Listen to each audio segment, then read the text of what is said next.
I'm staring at my daughter's empty bed, her stuffed rabbit abandoned on the floor like a discarded piece of her childhood, when my phone buzzes with a photo that stops my heart cold. Lily, my 7-year-old baby girl, unconscious in the back of a black SUV, her small body slumped against leather seats that probably cost more than my entire month's rent. The message beneath it reads, "You have something I want, Sophia. Come alone to the address below or she disappears forever." But I have nothing, absolutely nothing except the mounting stack of overdue bills on my kitchen counter and the bone-deep exhaustion that comes from working double shifts at Metropolitan General just to keep our lights on and food in the fridge. They've taken the wrong child, snatched the wrong person's daughter in some terrible, cosmic mistake that I need to fix right now, because surely, no one would target us. Not when we're barely surviving in our third-floor walk-up with the broken heater and the neighbors who fight loud enough to shake our shared walls. My hands are trembling so violently that I nearly drop my phone twice as I try to unlock it again, desperate to see if maybe I misread the message, if maybe this is some kind of cruel prank from one of the bitter nurses at the hospital who resent that I got the weekend rotation they wanted. But no, the photo is still there, still real, still showing my daughter's peaceful face with her dark lashes fanned against her cheeks, like she's simply sleeping instead of stolen. I can see the small birthmark near her left ear, the one that looks like a tiny heart, and the pink pajamas with the unicorns that she begged me to buy 3 months ago when they were on clearance at Target. Back when I thought $20 for sleepwear was an extravagance, but couldn't resist the way her whole face lit up with pure, uncomplicated joy at something so simple. The apartment around me feels suddenly foreign and hostile, every shadow in the corner a potential threat, every creak of the old building's settling bones a reminder that someone was here, in our home, in the space where I've tried so desperately to keep her safe from the world and all its sharp edges. I stumble toward her bedroom, my nursing clogs catching on the worn carpet that I keep meaning to replace but never have the money to actually do anything about.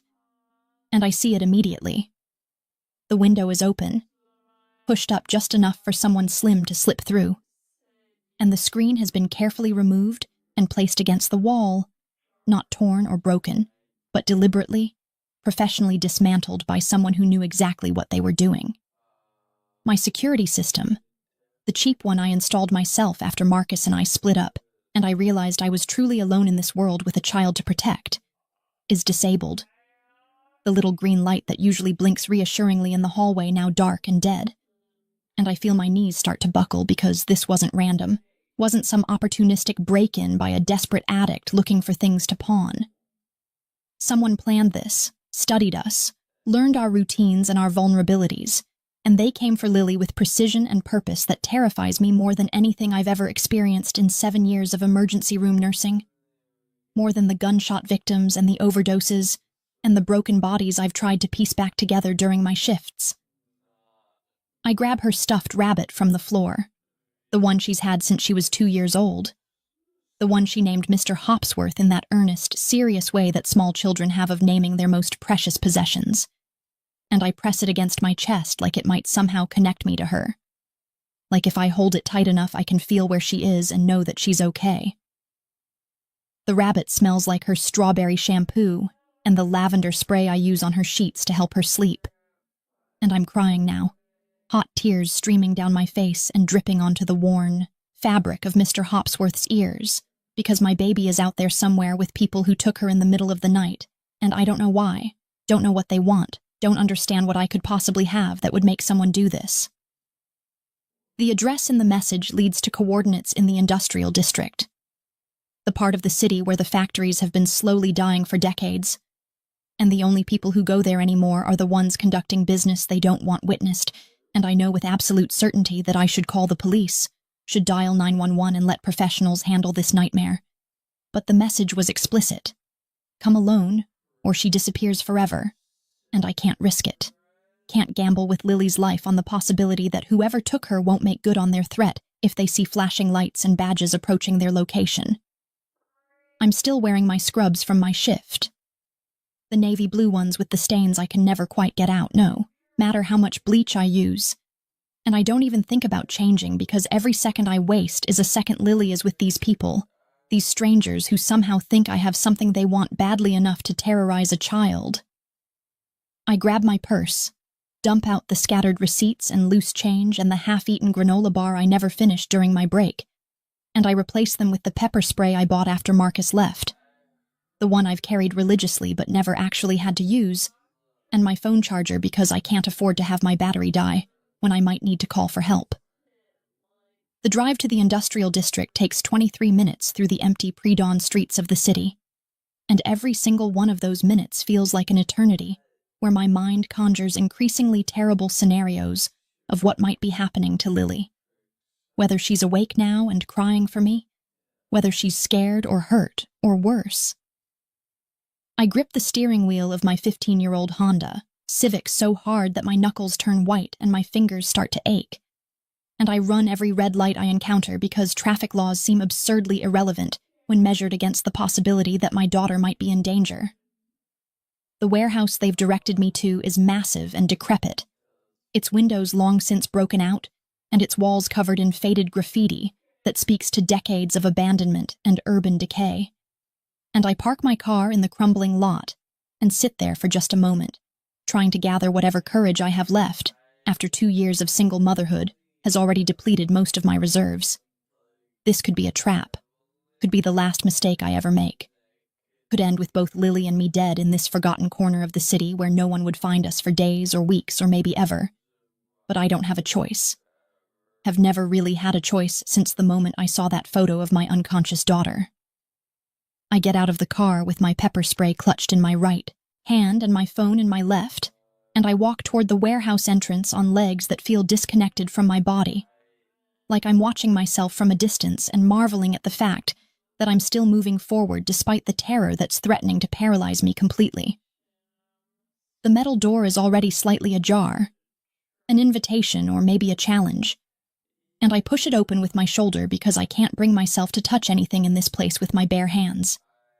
Inside, the warehouse is darker than I expected, lit only by the weak gray light filtering through the broken windows high above, and I can hear the sound of pigeons roosting in the rafters and the distant drip of water from a pipe that's probably been leaking for years. "Hello?"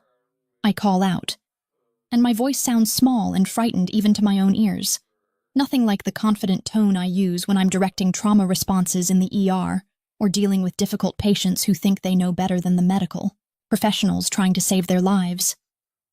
Footsteps echo from somewhere deeper in the building, multiple sets moving in perfect synchronization, and then 3 men emerge from the shadows, all of them dressed in expensive suits that look completely out of place in this environment of rust and decay, all of them watching me with expressions that reveal absolutely nothing about their intentions.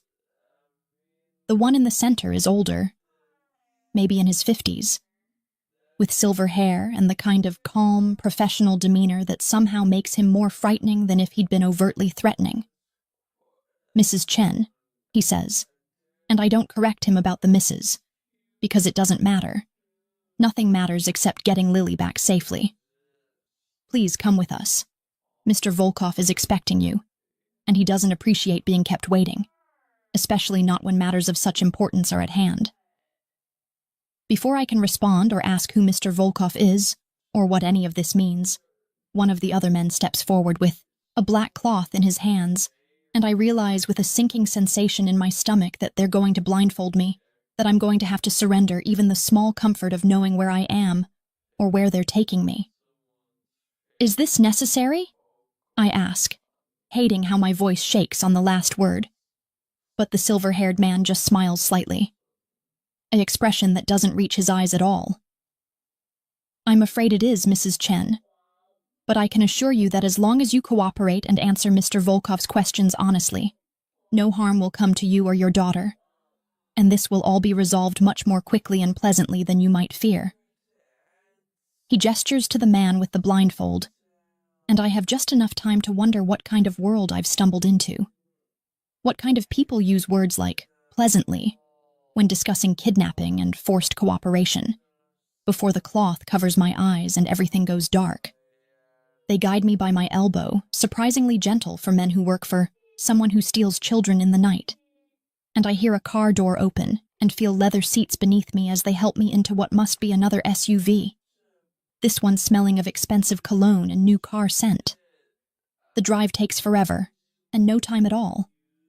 My sense of direction completely useless without visual references, and I try to count turns and estimate distances, but I'm too frightened and too focused on not breaking down completely to keep accurate track. When the car finally stops and they remove my blindfold, I find myself standing in front of an estate that looks like something out of a movie about old money and inherited wealth. All stone walls and manicured gardens and windows that probably cost more to clean than I make in a month. The silver-haired man leads me through a massive front door and down a hallway lined with artwork that I'm certain is original and priceless, and I can feel my heart pounding so hard that I'm surprised no one else can hear it, surprised that it doesn't echo off these polished marble floors and expensive wallpapered walls. He opens a door at the end of the hallway and gestures for me to enter, and I step into a study that's all dark wood and leather furniture and floor-to-ceiling bookshelves, and sitting behind an enormous desk is a man who makes me forget how to breathe for just a moment, because he's not at all what I expected. He's younger than I imagined, maybe late 30s, with dark hair and gray eyes that seem to see straight through every defense I've ever built, and he's devastatingly handsome in a way that feels almost dangerous, like beauty designed specifically to make you forget that you should be terrified. "Ms. Chen," he says, his voice deep and accented with something Eastern European that I can't quite place. "Please sit down, because we have much to discuss about your ex-husband Marcus and the $15 million he stole from my organization 6 months ago, and I'm very interested to hear what you know about his current whereabouts." And that's when I realize that Lily's kidnapping isn't a mistake at all, that we're not the wrong targets caught in someone else's nightmare, but that my daughter has been taken as payment for crimes I didn't even know Marcus had committed, and that I'm sitting across from a man who has every reason to believe I'm complicit in a theft I knew nothing about, and absolutely no reason to believe me when I tell him the truth. The man behind the desk, Mr. Volkov, I suppose, though the name sounds like something out of a Cold War thriller, rather than my actual terrifying reality, leans back in his leather chair with the kind of casual elegance that suggests he's never had to worry about anything as mundane as money or safety, or whether his daughter is crying for him in some locked room somewhere in this massive estate. I want to scream at him, want to demand that he take me to Lily immediately, and let me hold her and promise her that everything will be okay, even though I have no idea if that's true.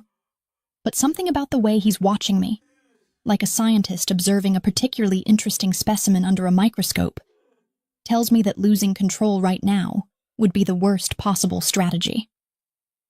"I don't know what you're talking about," I manage to say, proud that my voice comes out steadier than I feel inside, where everything is chaos and terror, and the desperate, clawing need to find my child. "Marcus and I have been divorced for 2 years, and I haven't seen him or spoken to him since the day he cleaned out our joint bank account and disappeared, leaving me with nothing but debt and a daughter to raise on a nurse's salary that barely covers our rent in the cheapest apartment I could find that wasn't in a neighborhood where I'd be afraid to let Lily play outside." Dante Volkov, because that's clearly who this is.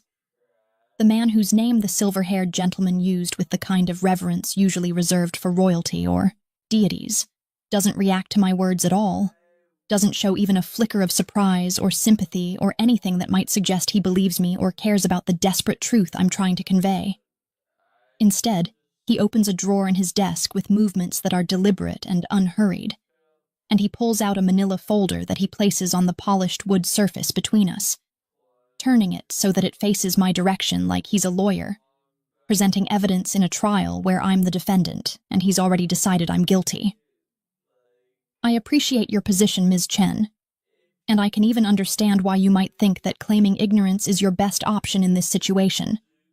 But I'm going to show you something that I think will help us move past these denials and into a more productive conversation," he says, and his accent wraps around the English words in a way that's almost musical, almost beautiful, if I weren't so terrified that I might never see my daughter again. He pushes the folder toward me with one long finger, and I notice almost absently that his hands are elegant, the kind that belong in classical paintings or playing piano in concert halls, not the hands of a man who kidnaps children and speaks casually about theft in the millions. I open the folder with hands that are still trembling, despite my best efforts to appear calm and collected, and what I find inside makes my blood run cold in a way that has nothing to do with the temperature of this overly air-conditioned study. There are photographs, dozens of them, all printed on high-quality paper with the kind of clarity that suggests professional equipment and careful surveillance, and they show Marcus, my ex-husband, the man I thought had abandoned us completely, watching me and Lily from a distance over what must be months of time. There's Marcus sitting in a car across from Lily's elementary school, his face partially hidden behind sunglasses, but unmistakably him with that distinctive scar on his left cheek from a childhood accident he told me about on our third date. There's Marcus in the coffee shop where I sometimes take Lily on Sunday mornings as a special treat, when I can afford the extravagance of $7 lattes and chocolate croissants that make her smile so wide it feels like the sun coming out. There's Marcus standing outside our apartment building at night, looking up at our windows with an expression I can't read in the grainy surveillance photo. But that makes my skin crawl with the realization that he's been there, been close enough to reach out and touch us, and I never knew. These photographs were taken by my security team over the past 6 months, ever since your ex-husband stole a significant amount of money from an account he was supposed to be managing on behalf of my organization, Dante says, and his voice is completely devoid of emotion, like he's reciting facts from a textbook, rather than explaining why my child is being held hostage. Marcus Chen was brought into our operations as a financial consultant, someone with expertise in moving money through legitimate channels to avoid the scrutiny of various government agencies that take an unhealthy interest in how businessmen like myself conduct our affairs. And he did excellent work for almost 2 years before he apparently decided that $15 million was worth more to him than his life or his reputation or his family's safety. I'm staring at the photographs, at this evidence of Marcus's continued presence in our lives that I somehow completely missed, despite my best efforts to be vigilant and aware and protective of Lily.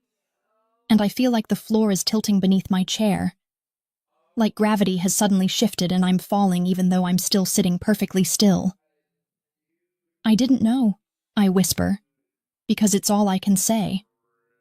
The only truth I have to offer in the face of this revelation that my ex-husband hasn't just abandoned us, but has been orbiting our lives like some kind of satellite, watching and waiting for something I can't even begin to understand. I swear to you I had no idea he was anywhere near us, no idea he was involved in anything like this, no idea he had your money or even knew people like you existed.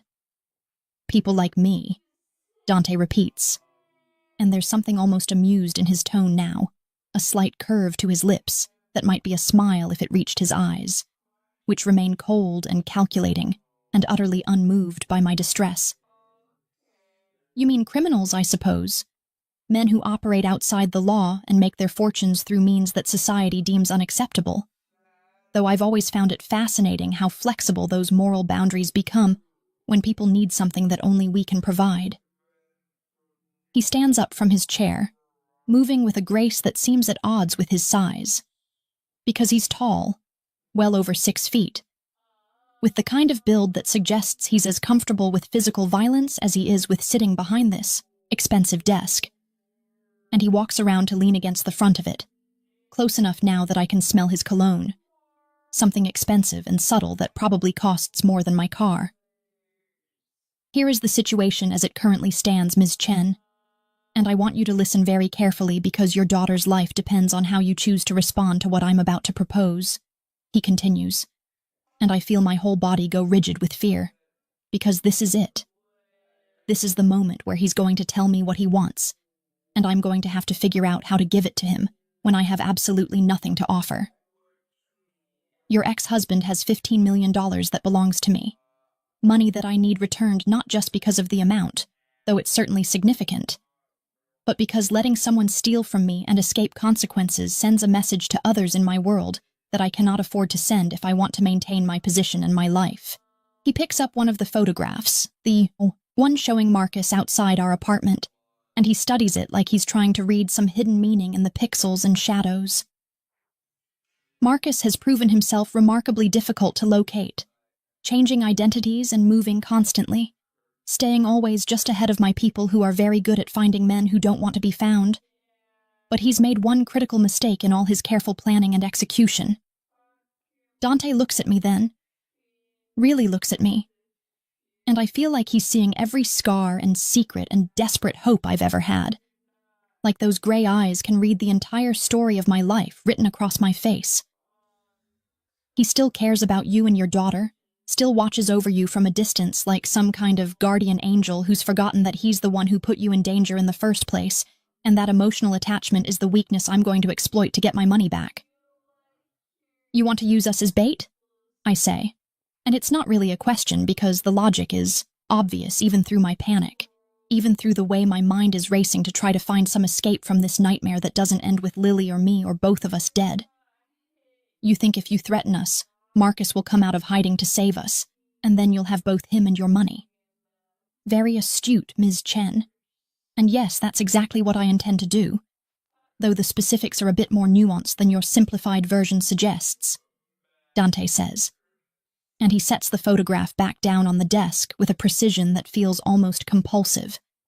Like everything in his world must be arranged just so, or the entire carefully constructed edifice might collapse. I've already sent word through certain channels that I have both you and your daughter in my custody, that Marcus has 72 hours to contact me and arrange the return of my money in exchange for your safe release. And if he fails to meet this deadline, I will sell you both to associates of mine who operate a very profitable business in human trafficking, specifically in young children and their mothers, who can be packaged together for clients who have particular tastes. The casual way he says this, like he's discussing a business transaction, rather than the sale of human beings into slavery and horror beyond imagination, makes me want to vomit right here on his expensive Persian rug. But I force myself to swallow the bile rising in my throat, because I need to stay focused. Need to keep thinking clearly if I'm going to find a way out of this for Lily. You're lying, I say, though I'm not sure I believe my own words, not sure of anything anymore except that the world I thought I understood has revealed itself to be far darker and more dangerous than I ever imagined. You wouldn't really do that to a child, to an innocent 7-year-old girl who has nothing to do with what her father did.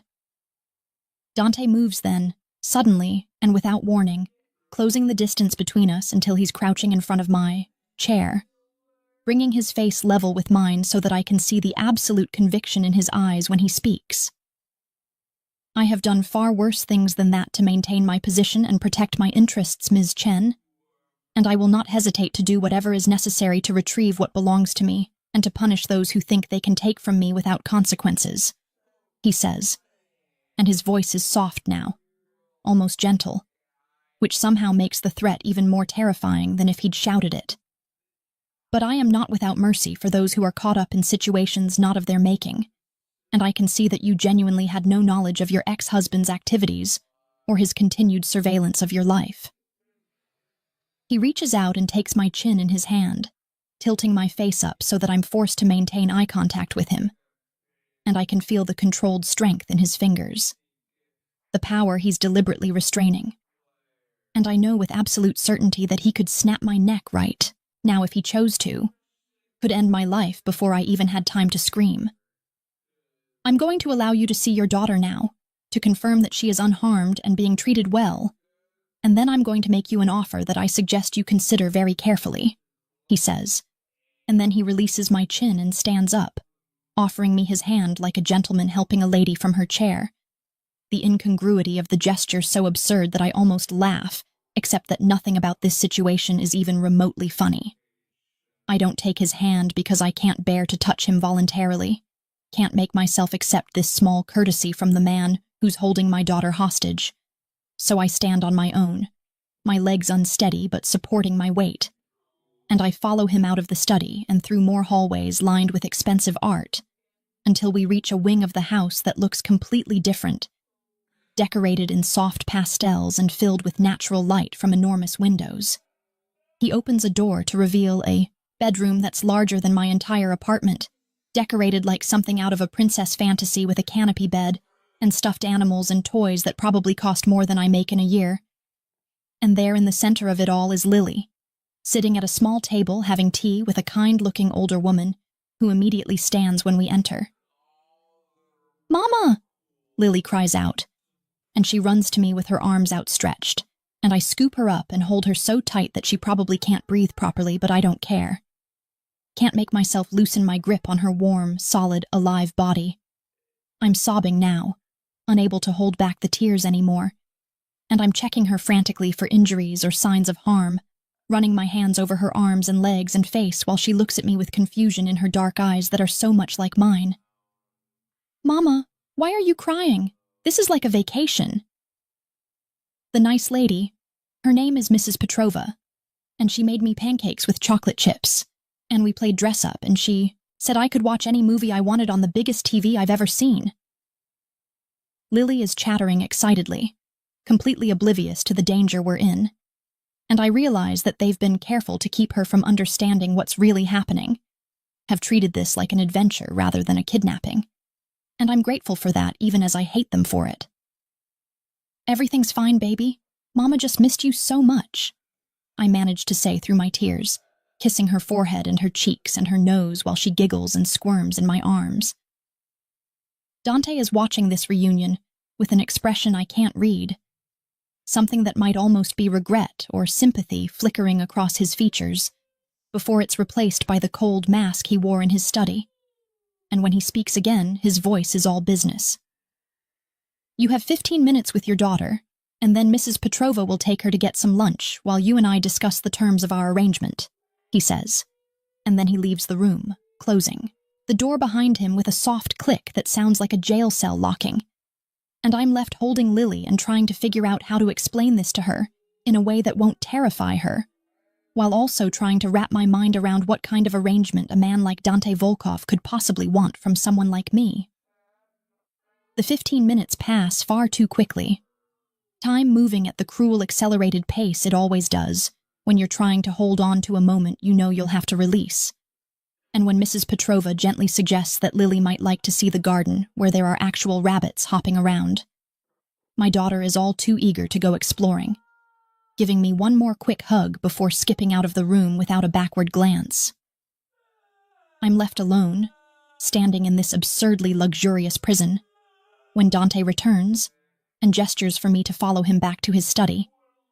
And I do because I have no other choice, no leverage, no power except the desperate hope that whatever he's about to propose won't cost more than I can possibly pay.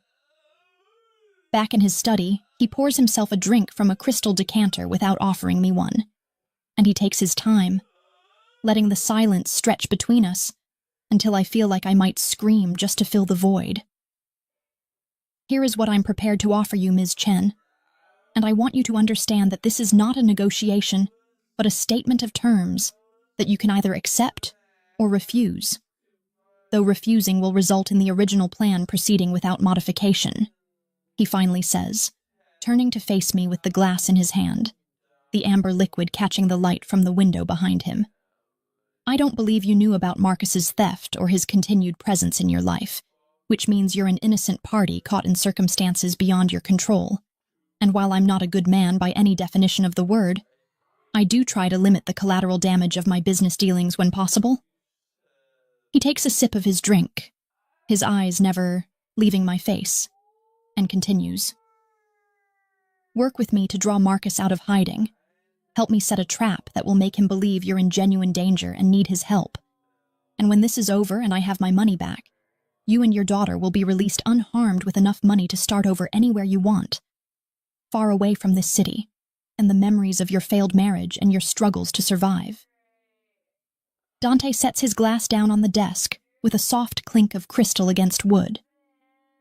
"You'll become my partner in this endeavor, your cooperation given freely rather than extracted through force, and in exchange I'll guarantee your safety and your daughter's future in ways that your nursing salary never could."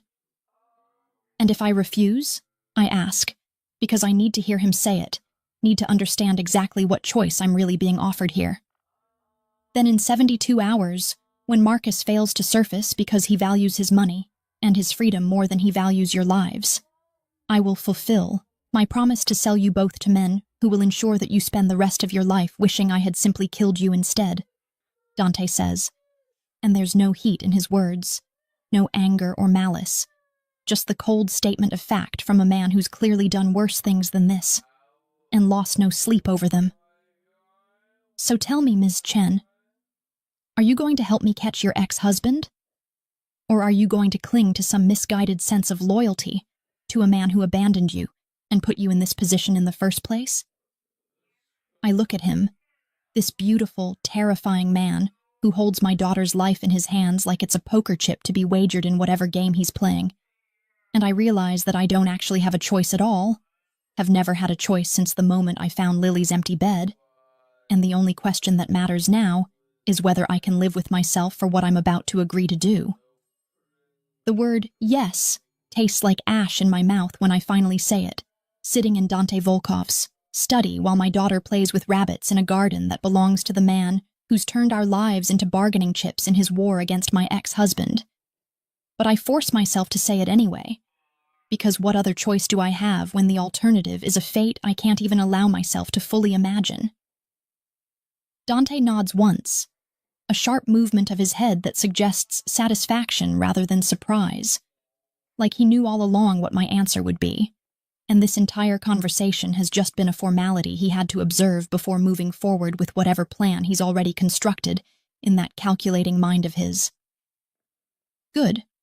I'm pleased that you've chosen to be reasonable about this situation, because it will make the next 72 hours significantly less unpleasant for everyone involved, he says, and he pulls out his phone, something sleek and expensive that probably has more security features than the Pentagon, and sends a rapid series of texts to people whose names I'll never know, but whose presence I'll undoubtedly feel as they arrange whatever trap he's planning for Marcus. The first thing we need to do is establish contact with your ex-husband using the emergency number he gave you, because I'm certain he has one. Some way for you to reach him if you were ever in genuine danger, because despite everything Marcus has done, I don't believe he's the kind of man who would leave his child completely without protection. I want to argue, want to insist that Marcus left us with nothing, including any way to contact him. But even as I'm forming the denial, I'm remembering the storage unit, the one I rented after the divorce to hold all the things from our marriage that I couldn't bear to look at, but couldn't quite bring myself to throw away. And I'm remembering that there might be something there, some forgotten piece of our shared past that could give Dante what he needs. There's a storage unit, I admit, hating myself for cooperating, but hating Marcus more for putting me in this position where I have to betray him to save our daughter from the consequences of his crimes. I haven't been there in over a year, not since I packed away everything from the house we used to share. But there might be something, some old phone or piece of paper with a number, though I can't promise anything because I honestly don't remember what's in there anymore. Dante is already moving, grabbing a set of keys from his desk drawer and gesturing for me to follow him, and I find myself trailing after him through his massive house and out to a garage that holds more cars than I've ever seen outside of a dealership, each one probably worth more than I'll make in my entire lifetime of working as a nurse. He chooses a black Mercedes SUV, the kind with windows tinted so dark that you can't see inside from any angle. And he opens the passenger door for me with a courtesy that feels absurdly out of place given that he's essentially my kidnapper, though I suppose the lines have blurred now that I've agreed to work with him voluntarily. The drive to my storage unit takes us back through the city, past neighborhoods that gradually shift from wealthy to working class, to the kind of areas where the storage facilities are located because land is cheap and no one wants to live close enough to complain about the aesthetics, and the entire time Dante is on his phone, speaking in rapid Russian to various people who are presumably arranging surveillance or backup or whatever it is that men like him need when they're orchestrating the downfall of someone who's wronged them. I'm staring out the window, watching the city pass by and trying not to think about the fact that somewhere in this urban landscape Marcus is hiding, believing himself safe while Dante's network closes in around him with the inexorable precision of a trap snapping shut. Tell me about him, Dante says suddenly, lowering his phone and looking at me with those penetrating gray eyes that seem to see far more than I want to reveal. Tell me about the man Marcus was when you married him, before he became a thief and a coward who would abandon his family. Because I find that understanding my opponents on a personal level often reveals weaknesses that pure surveillance cannot uncover. I don't want to talk about Marcus, don't want to remember the man I fell in love with, or examine how thoroughly I misjudged his character. But Dante is waiting with the kind of patience that suggests he has all the time in the world, and I'm the one operating under a deadline. He was charming, I finally say, the words coming slowly because I haven't allowed myself to think about the early days of our relationship in the 2 years since he left. He was the kind of man who could walk into a room and make everyone feel like they were the most important person there, who remembered details about people's lives and asked follow-up questions weeks later, who seemed genuinely interested in my work as a nurse even though most men I dated found the medical stories boring or gross. Dante makes a small sound that might be acknowledgement or skepticism, and I continue because apparently once I've started talking about this I can't seem to stop, like lancing a wound that's been festering for too long. He was good with money, or at least I thought he was, always investing and planning for our future, and when Lily was born he seemed like he was going to be a wonderful father, staying up with her during those first horrible months, when she had colic and walking her around the apartment at 3 a.m. so I could sleep. I'm surprised to feel tears pricking at my eyes again. Not for Marcus himself, but for the life I thought we were building, the future I believed in, that turned out to be constructed entirely of lies and misdirection. And when did you first notice that something was wrong? Dante asks, his voice softer now, less like an interrogation and more like a genuine conversation, though I know better than to trust this momentary gentleness from a man who's threatened to sell my daughter to human traffickers. About 6 months before he left, he started being secretive about his phone, taking calls in other rooms and password protecting everything, and he started traveling more for work. Or at least that's what he told me. Though now I suppose he was probably meeting with people like you and setting up whatever financial schemes he was running, I say. And there's more bitterness in my voice than I intended. Years of suppressed anger finally finding an outlet. I thought maybe he was having an affair, actually confronted him about it once, and he laughed and told me I was being paranoid, that the stress of new motherhood was making me imagine problems that didn't exist.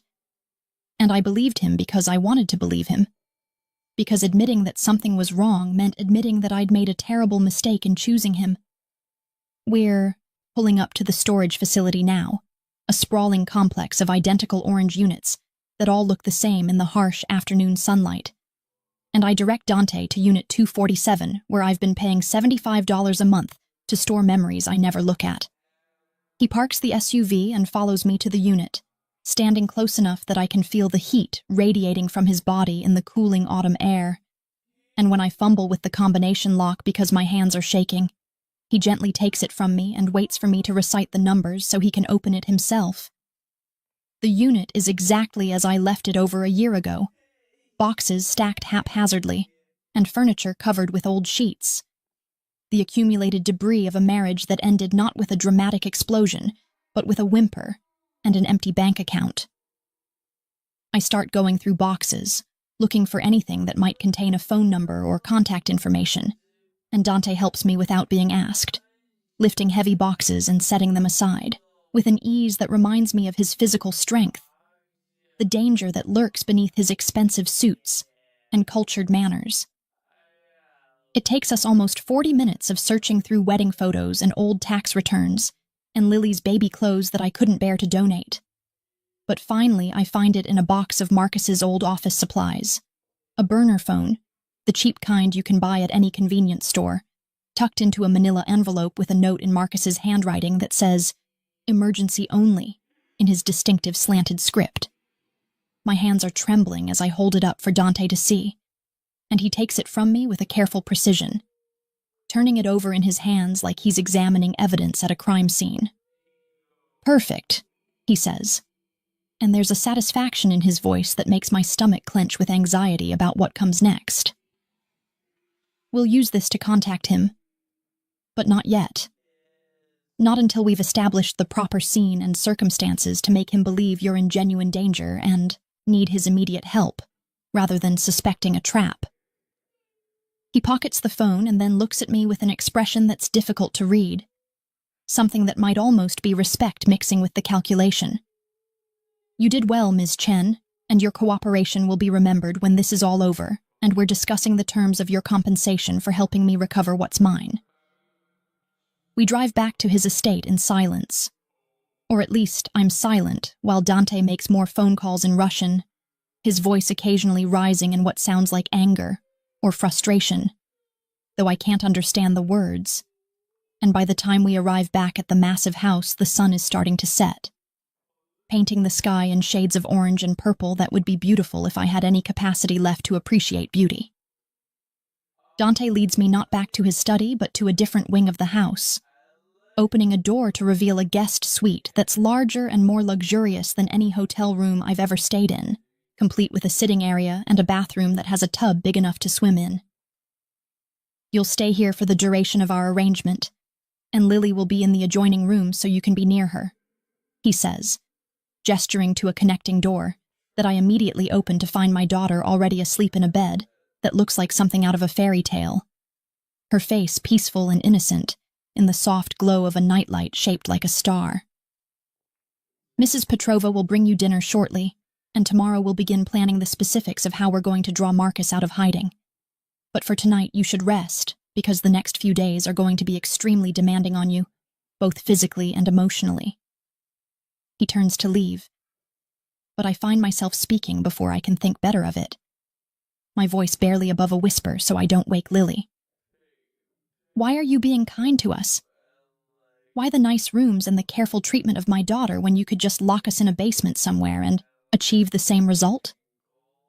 I'm not sure what answer I'm expecting, but I need to understand this man who's holding us captive with velvet gloves instead of iron chains. Dante pauses in the doorway, his broad shoulders silhouetted against the light from the hallway. And when he speaks, his voice carries a weight of something I can't quite identify. Something that might be regret or weariness or the accumulated burden of too many sins. Because I had a sister once, younger than me by 7 years, and she had a daughter, a little girl with dark hair and eyes that sparkled when she laughed, and they both died because I failed to protect them from men who wanted to hurt me by destroying what I loved, he says. And this is the first truly personal thing he's revealed. The first crack in the armor of professional detachment he's maintained since we met. I look at your daughter and I see my niece, and while I'm willing to use you both to achieve my goals, I'm not willing to make Lily suffer, more than absolutely necessary for sins that aren't hers. So yes, she gets the nice room and the pancakes, and the illusion that this is an adventure rather than a hostage situation.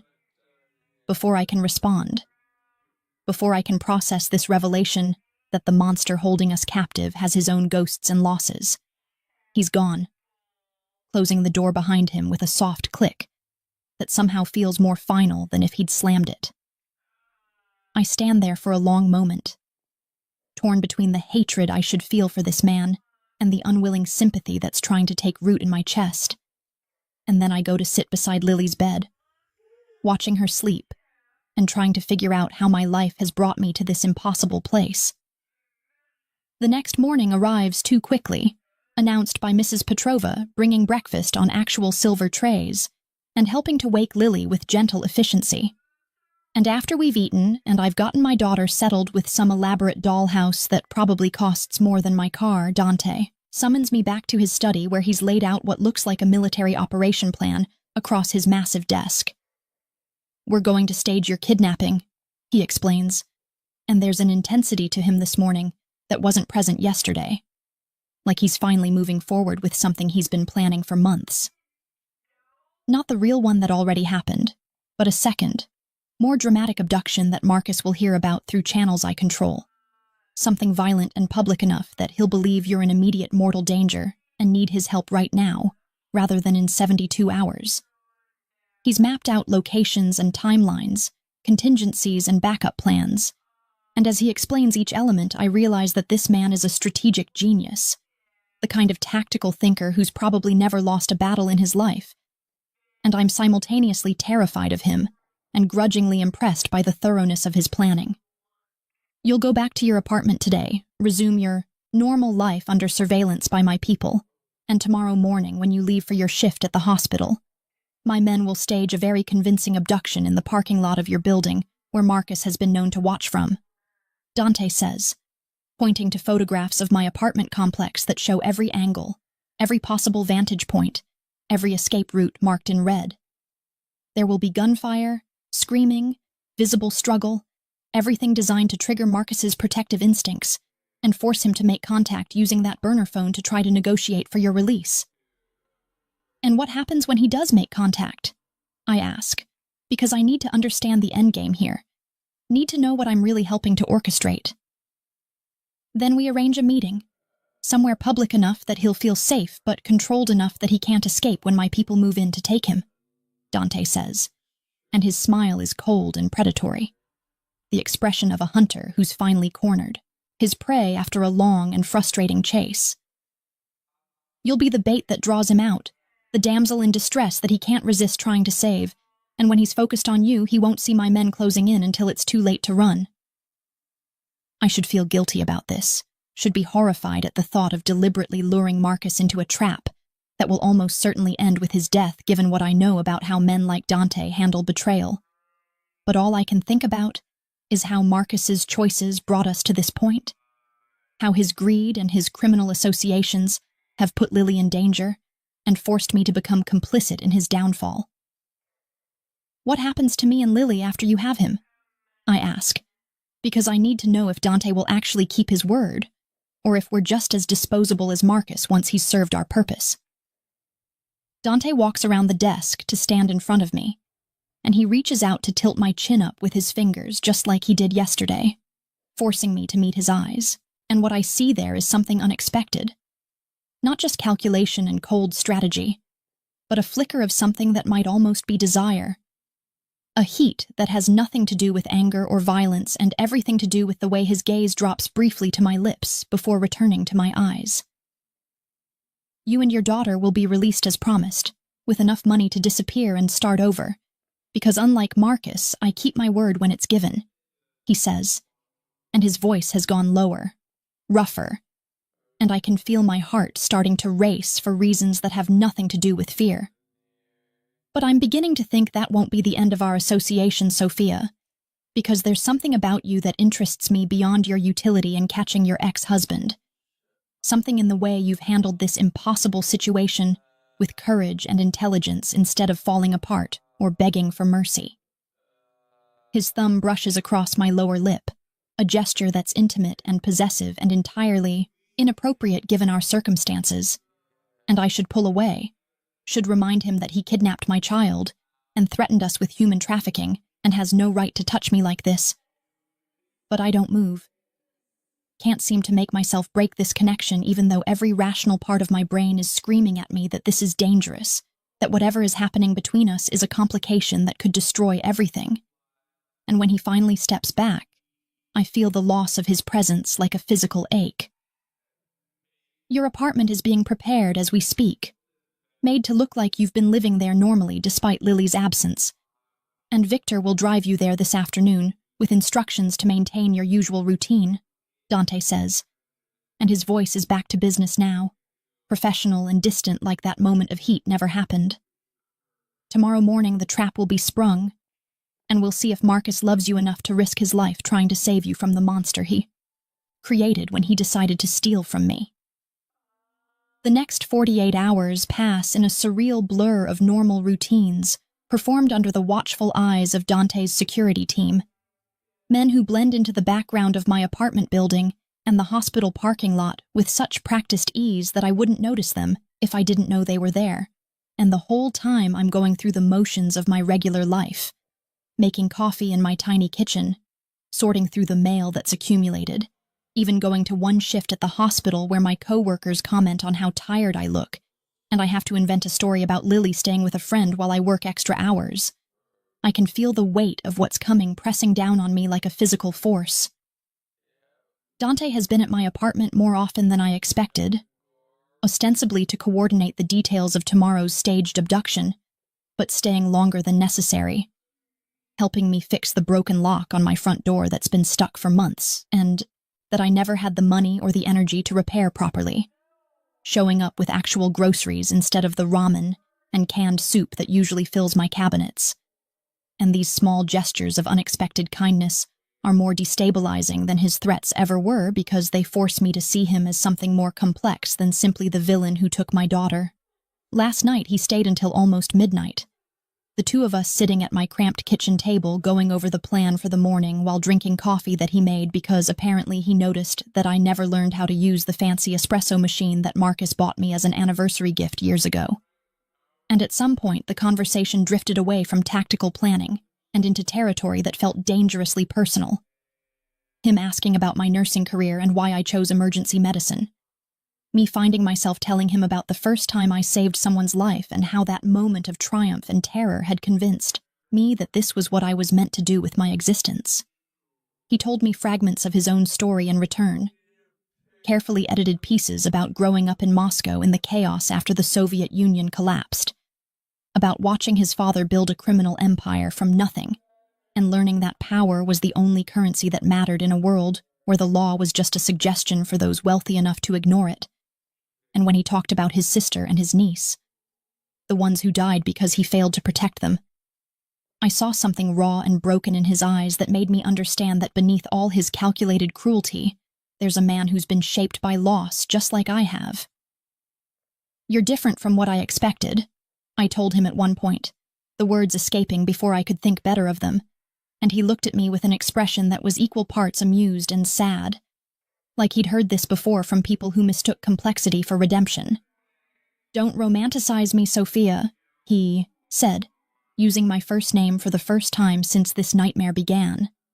And the way it sounded in his accented voice did something strange to my insides that I absolutely refused to examine too closely. "I'm still the man who kidnapped your daughter and threatened to sell you both into slavery if you didn't cooperate. Still someone who's killed more people than you've probably saved in your entire nursing career. And the fact that I can have a civilized conversation over coffee doesn't change the fundamental darkness of what I am and what I do." But even as he said this, he reached across the table and took my hand, his thumb tracing circles on my palm in a gesture that felt intimate and comforting. And I didn't pull away even though I knew I should. Even though letting myself feel anything for this man, except hatred and fear, was a betrayal of every principle I thought I held. Now it's morning, the day when everything comes to a head, and I'm standing in my apartment getting ready for a hospital shift I'll never actually make it to, pulling on my scrubs and putting my hair up in the practical ponytail I always wear for work. And I can feel my heart hammering against my ribs because in less than an hour Dante's men are going to stage my abduction, and Marcus is going to have to decide whether $15 million is worth more to him than my life.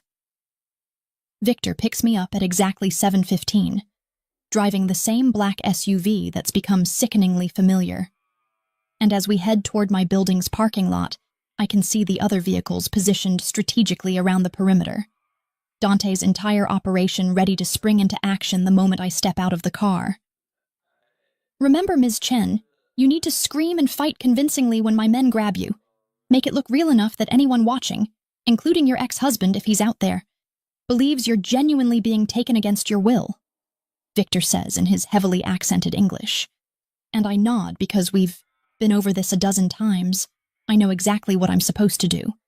But knowing it intellectually and actually performing it are two entirely different things.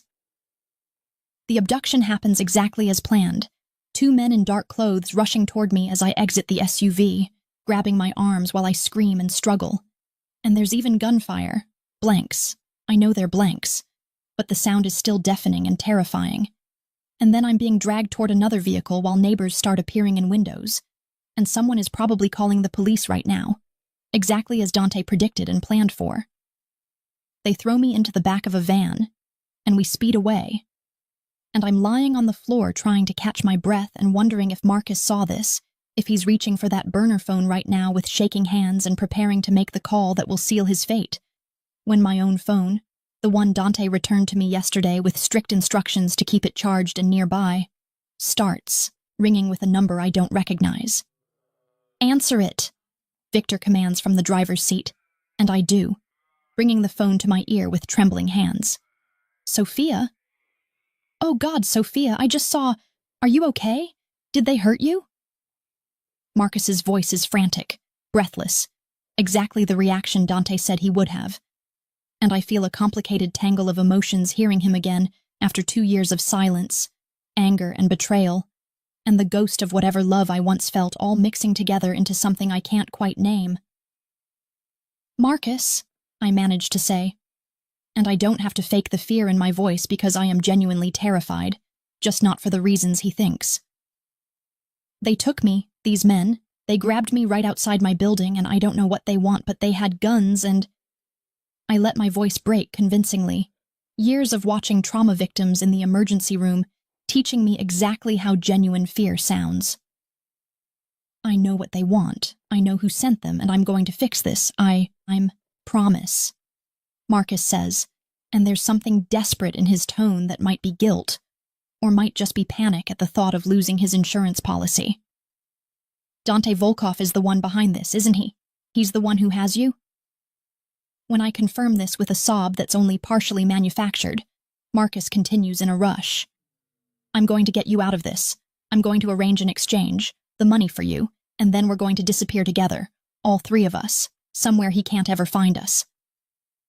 But before I can respond to this fantasy of escape and reunion that Marcus is spinning, the van pulls up to a location I recognize, the same warehouse where this nightmare began. And I see Dante standing in the center of the space surrounded by at least a dozen armed men. And moments later, another vehicle arrives, and Marcus steps out with a duffel bag that presumably contains the $15 million he stole, looking around nervously like he knows this is a trap but can't figure out how to avoid it. "I have your money, Volkov," Marcus calls out, his voice echoing in the cavernous space. "Let Sophia go and we can end this peacefully. No more bloodshed, no more hunting, just a clean exchange and we all walk away." Dante laughs, a sound completely devoid of humor, and he gestures for his men to bring me forward. And I stumble into the open space between the 2 groups of armed men, feeling like a pawn in a chess game that's been playing out since long before I understood the rules. "I'm afraid it's not quite that simple, Marcus," Dante says. His voice carrying that dangerous edge I've come to recognize means he's about to reveal something that will shatter whatever fragile understanding we thought we had of the situation. "You see, I've known where you were for the last 3 weeks, known exactly which hotel you've been hiding in, and which identity you're currently using. And I could have taken you and my money at any time without all this elaborate theater." Marcus's face goes pale, the duffel bag slipping slightly in his grip, and I can see him trying to work out what this means, trying to understand why Dante would stage this confrontation if he could have simply taken what he wanted. "Then why?" Marcus asks, and his voice is smaller now, the bravado draining away as he realizes he's missed something crucial in his calculations. "Because I needed Sophia to understand who you really are, needed her to see the depths of your betrayal with her own eyes instead of just hearing it from me," Dante says. And he's looking at me now instead of Marcus, his gray eyes holding an intensity that makes my breath catch. "Tell her, Marcus.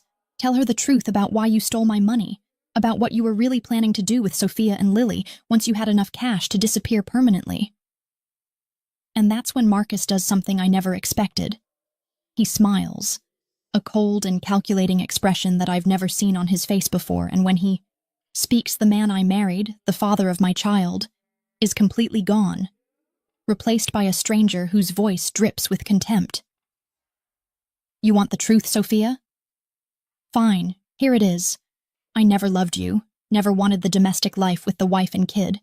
But you were useful, stable, the perfect cover for a man who needed to look legitimate while he built connections in the financial underworld," Marcus says, each word landing like a physical blow. "I stole from Dante deliberately, knowing he would come after me, knowing he'd use you as leverage because I'd made sure he knew about my continued surveillance of you and Lily. And my plan was always to let him take you. to sell you to him as payment for my debts so I could walk away clean with the money and without the burden of a family I never actually wanted. He laughs then, a sound that makes my stomach turn. Everyone wins. Dante gets his revenge, and a woman he clearly finds attractive based on the surveillance reports my sources sent me. You get to live in luxury as a mafia boss's pet instead of struggling as a nurse. And I get $15 million and my freedom. So really, I did you a favor by bringing you two together. The warehouse goes completely silent, except for the sound of my own heartbeat thundering in my ears.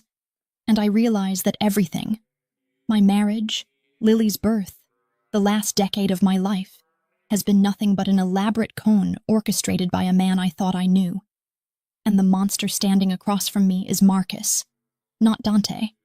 And I've been so focused on hating my kidnapper that I never saw the truth about the man I once loved. The gunfire that erupts in the warehouse happens so fast that I barely have time to process what's occurring before Marcus's backup, the men he brought supposedly to protect him during this exchange, turn their weapons on him instead of on Dante's forces. And I watch in horrified fascination as my ex-husband's face transforms from smug confidence to absolute terror when he realizes that even his own hired mercenaries have been bought and paid for by the man he tried to betray. Marcus drops the duffel bag and tries to run, his expensive shoes slipping on the concrete floor in his panic. But Dante's men are already surrounding him, their movements coordinated and efficient like wolves closing in on wounded prey. And within seconds Marcus is on his knees, with a gun pressed against the back of his head, while Dante walks forward with the casual confidence of someone who's orchestrated this exact scenario 100 times before. Did you really think I wouldn't plan for every possible contingency, Marcus? Did you honestly believe that after 6 months of hunting, I wouldn't have turned every single person in your network against you? That I wouldn't have made it clear that betraying you would be far more profitable and significantly healthier than remaining loyal to a man foolish enough to steal from me? Dante's voice is almost conversational, like he's discussing the weather rather than the imminent execution of the father of my child. And he retrieves the duffel bag without even glancing at its contents, because he already knows what's inside, has probably counted every dollar through some method of surveillance I can't even imagine. Marcus is begging now, his dignity completely abandoned as he pleads for his life with promises and bargains that we all know are worthless. And Dante finally turns to look at me where I'm standing frozen between Victor and another guard, their hands gentle on my arms, but their presence unmistakable reminders that despite everything, I'm still technically a prisoner here. The deal was your freedom in exchange for your cooperation, Sophia. And I'm a man of my word even when dealing with people who've proven they have no honor themselves, Dante says, and he gestures to Victor, who immediately releases my arm and steps back. Take your daughter and go anywhere in the world you want, and you'll find that a significant sum of money has already been deposited in a new bank account under your name, enough to ensure that you and Lily never have to worry about rent or bills or working double shifts ever again. I should feel relief, should be grateful that this nightmare is ending with my freedom instead of my death. But all I can think about as I stand there watching Marcus sob and shake on his knees is what Dante asked me in the van on the way here. His voice quiet and almost tentative in a way I'd never heard from him before. What happens to Marcus? I hear myself asking, and my voice sounds distant and strange to my own ears, like it belongs to someone else entirely. Someone harder and colder than the woman I thought I was just a week ago. Dante's eyes meet mine across the warehouse floor, and in them I see the question he's really asking. Do I want mercy for the man who just admitted he never loved me? Who sold me and our daughter like we were commodities to be traded for his freedom? Who destroyed whatever illusions I had left about the sanctity of the family we created together? He disappears permanently, unless you want to show him the mercy he never showed you or Lily, Dante says, and I can hear the unspoken addition to that sentence, the offer he's making me to participate in Marcus's punishment, or to walk away clean with my hands unstained by the violence that's about to unfold. Do what you have to do, I say, and the words come out stronger than I expected, carrying the weight of every bill I struggled to pay while Marcus was living off stolen millions, Every night I worked exhausted through my shift, wondering if I'd be able to afford Lily's school supplies. Every moment of fear and uncertainty he created when he abandoned us. But Lily never knows the truth about her father. She gets to believe he died in an accident or disappeared, something that doesn't make her wonder if she carries his darkness inside her. Because whatever Marcus is, she's innocent, and she deserves to grow up without that burden. Dante nods once, sharp and decisive, and then he turns back to Marcus and says something in Russian that makes his men laugh and Marcus cry harder. And I look away because I don't need to see whatever happens next. Don't need that image burned into my memory, alongside all the other scars this week has left on my psyche. Victor escorts me out of the warehouse and back to the estate where Lily is waiting.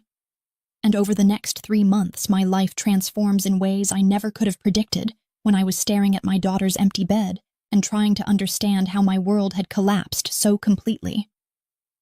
The penthouse Dante provides is in one of the most exclusive buildings in the city, with floor-to-ceiling windows that look out over a skyline I used to admire from my third-floor walk-up. And Lily adjusts to our new circumstances with the remarkable resilience of children, treating the private school and the spacious rooms and the complete absence of financial stress as simply the way life is now, without questioning too deeply how we arrived here. I return to nursing, not because I need the money anymore, but because I need the purpose and the reminder that I'm still the woman who saves lives instead of just the woman who helped orchestrate a man's destruction. And I work at a hospital that's owned by one of Dante's many legitimate business fronts, where my shifts are reasonable and my colleagues are professional, and no one asks questions about my sudden change in circumstances. Dante visits regularly, appearing at our penthouse after Lily's bedtime, with takeout from expensive restaurants and conversation that ranges from the mundane details of our days to philosophical discussions about morality and choice, and whether redemption is possible for people like us, who've crossed lines we can never uncross. And somewhere in those long nights of talking, and the way he teaches Lily chess on Sunday afternoons and brings me coffee after my shifts at the hospital, I fall in love with him even though I know I shouldn't. Even though loving a man like Dante Volkov is probably the most dangerous thing I've ever done, including agreeing to help him trap Marcus. The first time we sleep together, it's in my bedroom 3 months after the warehouse, both of us having circled this attraction for so long that when we finally surrender to it, the release feels like something inevitable and necessary. And afterward, when we're lying tangled in my sheets and he's tracing patterns on my bare shoulder, I whisper the truth that's been building in my chest. I should hate you for what you did, for taking Lily and threatening us and turning our lives upside down. Dante pulls me closer, his lips against my hair in a gesture that's become familiar and comforting. And his voice when he responds carries a vulnerability I rarely hear from him, except in these quiet moments when it's just the two of us and the walls come down. You should. And if you did, I would understand and accept it as nothing more than what I deserve. But you're the only person who sees me as something more than a monster. The only one who looks at me and sees the man I might have been if circumstances and choices hadn't carved away everything soft and left only edges sharp enough to survive in the world I inhabit. And I'll burn down this entire city before I let anyone hurt you or Lily again, because you've become the thing I never thought I'd have. Something worth protecting that isn't just power or money or revenge. I watch Lily sleep that night after Dante leaves, his arms having held me until I finally convinced him to go back to his own home before our daughter wakes and finds him here. And I think about all the choices that brought me to this moment. Choosing to marry Marcus despite the small warning signs I ignored. Choosing to work with Dante to save my daughter. Choosing to see the complicated humanity in a man who kidnapped us. Choosing to build something real from the ashes of betrayal and violence. I chose the monster. I whisper to the darkness of Lily's bedroom, testing how the words feel in my mouth, whether they carry shame or regret or something else entirely. But even as I say it, I know it's not quite true. Know that what I've really chosen is to survive, and to find whatever love and safety I can, in a world that's proven itself far more dangerous and morally ambiguous than I ever understood when I was younger, and still believed in clear distinctions between good and evil. Dante may be a monster by conventional definitions, may have done terrible things and will undoubtedly do more. But he's also the man who sees my daughter as precious enough to protect, who values my intelligence and strength instead of trying to diminish them, who gives me the security and partnership I never had with the man I thought I was supposed to love. The city lights glitter outside our windows like fallen stars, and somewhere out there Dante is returning to his own empire built on darkness and blood. And I am here in this space between two worlds, the respectable nurse who saves lives, and the mafia boss's lover who helped orchestrate a man's death. And maybe that's what survival looks like in the end. Not purity or righteousness, but the courage to keep living and loving even after you've seen how easily everything can be destroyed. No, I finally murmur, correcting my earlier statement as I brush Lily's hair back from her sleeping face. I didn't choose the monster. I chose to survive. And somehow in the process of fighting to stay alive in circumstances that should have destroyed me, I found a man who's teaching me that love doesn't have to be gentle to be real. And I'm teaching him that maybe, just maybe, monsters can learn how to live instead of merely existing in the spaces between their sins.